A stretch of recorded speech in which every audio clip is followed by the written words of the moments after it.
So I just listened to an incredibly interesting video of a conversation between Tom Deblass and Renner Gracie that completely changed my mind on the whole situation with that trial for $46 million against the gym owner, but the guy broke his neck and got injured. Check this out. We're so serious that the judge, when reviewing the waiver with counsel from both parties prior to the trial beginning, the judge made the determination that the waiver would not be admissible as evidence. So what that meant, Tom, is it meant that the trial were to be conducted and a decision were to be made by the jury as if there was never a waiver signed. So the answer is something was signed, but it became inadmissible because it was poorly drafted.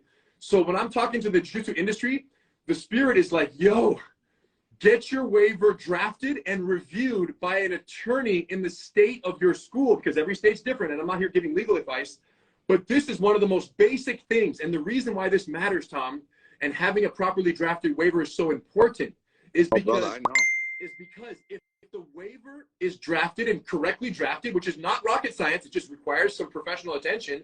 If it's professionally drafted, the burden of proof in terms of where liability rests is typically, and again, this is only for my state and I know what's going on here, is that gross negligence. So if you have a waiver where you assume liability, you understand the risk of the activity, gross negligence is the bar at which liability is determined or set.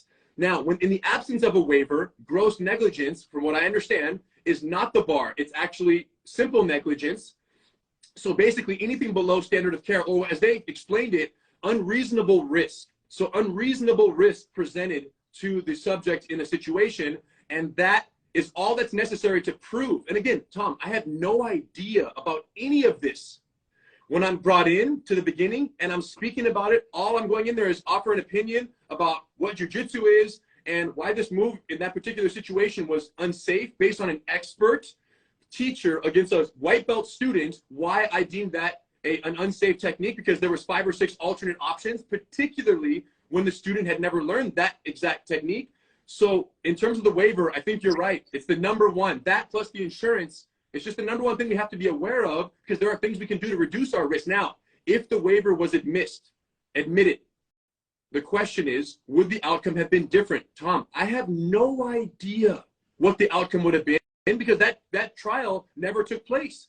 The trial was as if no waiver was signed, and the result, the jury decided this. Now, one thing I don't think people know, and I just kind of wanted to bring it into the equation as we talk about the jury, is I see in the chats and some of the forums, it's like, yo, they got Renner Gracie to go talk to a bunch of uneducated juries and to just swindle and sway. Like there's just as if, so it was interesting to me that one of the jurors was a brown belt in BJJ. Oh, holy shit.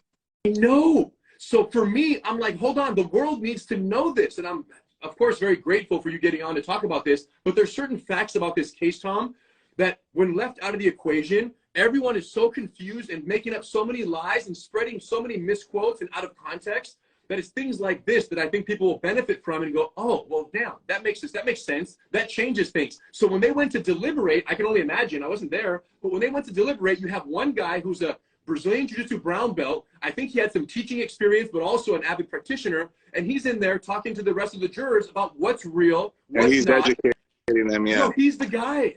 And they still came up with the verdict. They came up with that number, 46 million. I had nothing to do with it. I knew nothing of it, but I just thought that was an important fact to disclose. When you check the comments down below, guys, I'm going to post the full links for the full interview from their YouTube page. You guys can go and listen. Let me know what you guys think.